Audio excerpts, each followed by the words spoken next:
The water was warm. Saladin sank through it like a stone, muscles shifting, limbs flowing into the powerful undulation of his merfolk form. Green and blue tones shimmered against the refracted twilight as he propelled himself downward into the swarming brilliance of the Dawnscale fish. They brushed past him in liquid ribbons of color, 1,000 soft touches of scale and light.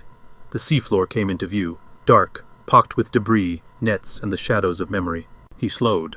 A child's cap drifted by. He reached down, pushing aside a clump of seaweed and lifting a jacket. Empty. The clothes bore no blood, no tears. A pouch still jingled faintly with coins. He opened another bundle of tangled shirts, shaking them loose. Nothing. Then, with no warning, a tentacle slammed around his torso, yanking him backward. Saladin twisted instinctively, but the grip was immense, rough, rubbery, burning with unseen force. He saw the seafloor spin around him, the blur of bubbles and fish scattering as he was dragged toward a shadowed crevice. From it emerged a wide, tooth-ringed maw, ringed with chitin and pulsing light. A reef horror. Saladin fought. He slammed an elbow down, no release. He kicked and twisted, driving a scaled knee into the tentacle's base, but it only pulled tighter. Above the waves, Zethian stood crouched on the dock railing, brimstone wrapped tightly around his shoulders. "Too quiet," he muttered. Hendrik adjusted the focus on his visor. Still no gulls. Not even a breeze. Zethian narrowed his eyes. A flicker, a distortion. Then, blood. He lifted his rifle. Below, Saladin was still trapped. The reef horror thrashed through the fish swarm. A pair of Dawnscale were sliced in two by lashing tendrils, and where the split fish floated, they changed. One became a gnome with wiry gray hair and wide, unseeing eyes. Yarvik. The other was a halfling, her face serene even in death. Brinna. Saladin's heart thudded. From above, a bolt of light pierced the water. Zethian's shot. The impact struck the horror's side, and in that moment of distraction, Saladin ripped free. He summoned his trident with a flick of his wrist and plunged it into the horror's nearest limb. It shrieked. More fish died. More villagers emerged. The water grew red. Lesser swarm eels surged from deeper sands, attracted by the chaos. They darted and snapped, ripping through fish indiscriminately.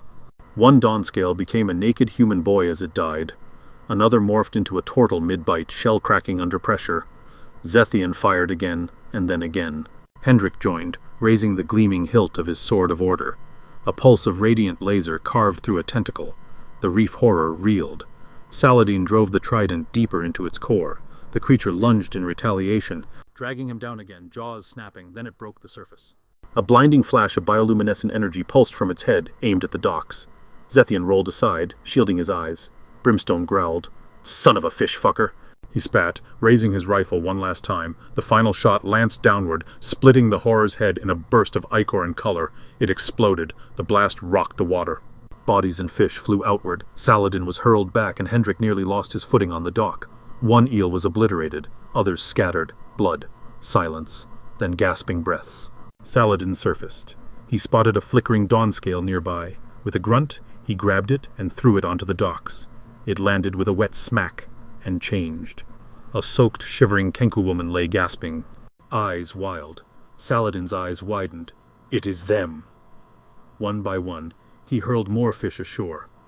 Arakokra. Humans. Half-elves. Some transformed. Some didn't. A quarter of the fish transformed. The rest were just fish. The surviving Dawnscale fled in panic, leaving a waterlogged silence. When it was done, Saladin swam to the dock and climbed out.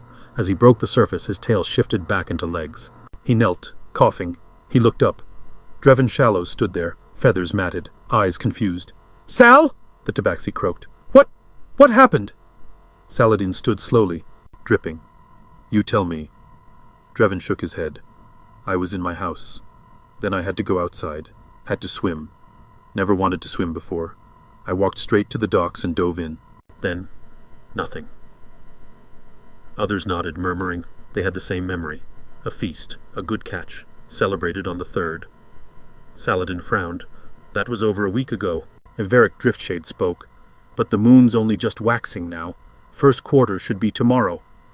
Saladin stiffened. "No, it already passed. It was the 7th. It's the 11th today." Realization fell like thunder. They had been fish for over a week. Later they gathered what was left of the dead. Saladin laid Yarvik's soaked body beside Brinna's. Arena was nowhere to be found. Tira Mistwing, too, was among the lost. They preserved what they could, storing bodies in the Driftshade Inn cellar, awaiting rites on the next moon. Zethian paced, voice low. They ate the Dawnscale on the 3rd. No effects then, not until later. Saladin nodded. Shipments went out, didn't they? Drevin answered. TMS hauled them. Eastwatch, Thornhold, Dair, Seaview, even Titan. Hendrik used the inn's phone, contacting the order. It's spreading, whatever this is. The fish were tested. Saladin even ate one. Nothing happened. The villagers were dazed. Grieving. Cold.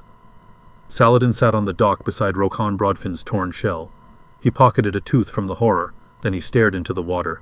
The sea gave no answers. The next morning the convoy readied. They would head to Dair, and hoped the fish there hadn't already changed everything. The morning sun crept over Dawntide, throwing long rays across the shattered calm. The villagers moved like ghosts, tending to the wounded, the newly awakened, the dead. By the time the convoy was ready to move, the streets had quieted again, and the party climbed into their respective transports. The road east toward Dair was quiet. The convoy passed through dense patches of pine and oak, their shadows long and cool. Birds stirred in the canopy, but the air held a hush that felt too deliberate. No ambush, no roadside ruins, just the hum of tires and the wind in the trees. By just past midday, ahead of schedule, the convoy reached Dair. The town sat nestled in its cradle of leaves and carved wood. Smoke curled gently from chimneys, but the market beneath the mighty warden tree was shut. No stalls, no songs. Villagers watched from doorways with narrow eyes and hushed breath. Saladin approached 2 women near the well. They flinched when he spoke. "What's going on?" he asked softly. The older woman, red braid trailing over her shoulder, hesitated. "The youngest elder, she's missing." Before he could press further, a man stepped up behind him, eyeing the carving at Saladin's belt. That's heart oak," the man said, voice wary. "Where'd you get that carving?" Saladin turned. It was a gift. Another figure approached, older, with hands worn by blades and time. Eltrin. "I recognize that piece," Eltrin murmured, eyes on the carved bear. "That came from the branch Corin Deepline took. Said he'd earned it, but he took more than was offered." Saladin frowned. "He gave it to me in good faith. I didn't know it was—" Eltrin raised a hand. "You didn't take it in malice. I can see it means something to you. That matters." The group pressed him for answers. Eltrin explained. "The missing elder, Kessa. She's my ward, my apprentice. She was last seen under the warden tree, carving like always. Then she got up. No one saw where she went." He led them to his home. The space was warm, filled with wooden totems and the scent of lavender oil. Kessa's room was small but neat, her bed tucked, her desk stacked with sketchbooks and tools. Photographs lined the shelves. A young girl, no more than 12, beaming beside figures old enough to be her grandparents. "She's the youngest elder?" Hendrik asked. Eltrin nodded. "Here, it's not about age. It's about what the tree chooses. Kessa listens better than most ever have." The group noticed an envelope on the nightstand. Dried blood stained the edge. "May we?" Hendrik asked. Eltrin nodded gravely. Hendrik opened the letter. "Kess. It's not what I thought. The city, it's not honest. People bleed here without reason. But I've met some who smile.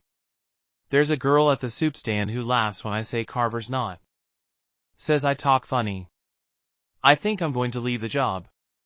Try something real. Maybe work the port. Met a guy named Snitchy. Offered money. Maybe." The letter stopped. Blood marked the fold. The writing was rushed. "Joran's," Eltrin confirmed, voice quiet. "Her brother." He exhaled. "She never knew. We never told her. Thought we were sparing her." Hendrik's eyes narrowed. "Her recent carvings?" Eltrin led them to a nearby workbench. Most of the pieces were beautiful. Eagles in flight, coiled serpents, lovers holding hands.